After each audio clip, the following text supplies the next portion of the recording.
এক হাদিসে তিন ব্যক্তির কথা একসঙ্গে বলা হয়েছে যাদের সালাত আল্লাহ সুবহানাহু ওয়া তাআলা কি করেন না, কবুল বা গ্রহণ করেন না। আর সে হাদিসটি বর্ণিত হয়েছে সহিহ ইবনে হিব্বানে, ইবনে মাজাহ এবং আরো কয়েকটি হাদিসের কিতাবে।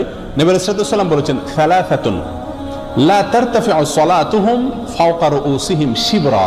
তিন ব্যক্তি আছে যারা নামাজ পড়লে তাদের নামাজটা মাথার এক বিঘত উপরে উঠে না, আল্লাহর আরশ পর্যন্ত যাওয়া তো পরের কথা, অর্থাৎ তাদের এই সালাত আল্লাহর কাছে কবুল হয় না। সেই লোক কারা? হতভাগা। রাজুলুন আম্মা কওমান ওয়া হুম লাহু কারিহুন।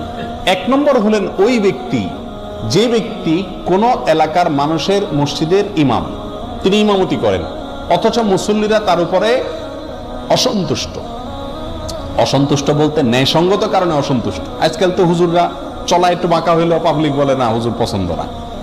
তো হুজুরের ব্যক্তিগত কারণে যদি আপনি অপছন্দ করেন সেটাতেই হুজুরের কোনো কিছু আসবে যাবে না, ওটাতে আপনার কপাল আপনি পড়বেন।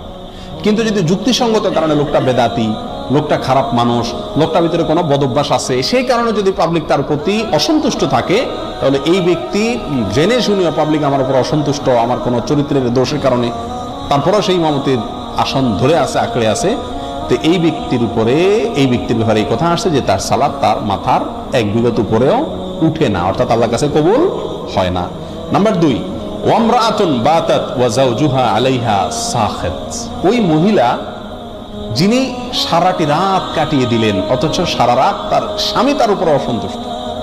আমাদের মা বোনদের মধ্যে এই সমস্যাটা ঘরে ঘরে কম বেশ আছে।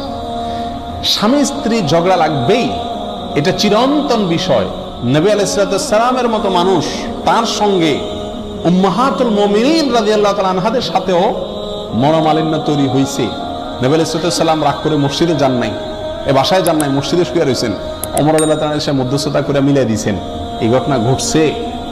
উম্মাহাতুল মুমিনিন একদিকে, নবী আলাইহিস সালাম একদিকে, তাদের জীবনে যদি এটা হয় তাহলে বোঝা গেল স্বামী স্ত্রীর জীবনে ঝগড়া, কথা কাটাকাটি, ভুল বুঝাবুঝি এগুলো হবেই হবে, এর কোনো চারা নাই। পাতিল দুটো একসাথে থাকলে বাড়ি খাবে। কিন্তু আমাদের বোনদেরকে খেয়াল করতে হবে, যেহেতু আমাকে আল্লাহর সন্তুষ্টি অর্জন করতে হবে, আমার ইবাদত আল্লাহর কাছে কবুল করাইতে হবে, অতএব রাগ করে আপনি থাকেন, কিছু সময় থাকেন, সমস্যা নাই। সারাটা রাত স্বামীর উপরে রাগ করে আপনি থাকিয়েন না, অন্তত রাতের কিছু অংশ গেলে রাগটা মিটানোর চেষ্টা করেন। যদি স্বামী অন্যায়ভাবে রাগ করে থাকে, গায়ের জোর রাগ করে, সেটা ভিন্ন কথা। যাই হোক, তাহলে দ্বিতীয় হলেন ওই স্ত্রী যিনি সারাটি রাত কাটিয়ে দিলেন অথচ তার স্বামী তার কারণে তার উপরে কি অসন্তুষ্ট।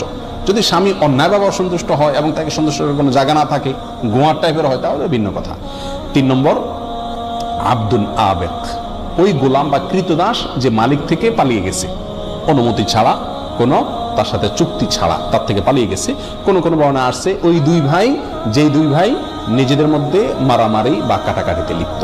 তাহলে এই হাদিসে 3 ব্যক্তির কথা আমরা পেলাম, আর আগে 5 জনের কথা বললাম, তাহলে মোট 8 জনের কথা পেলাম যাদের সালাত বা ইবাদত আল্লাহর কাছে কি হয় না, গ্রহণযোগ্য হয় না।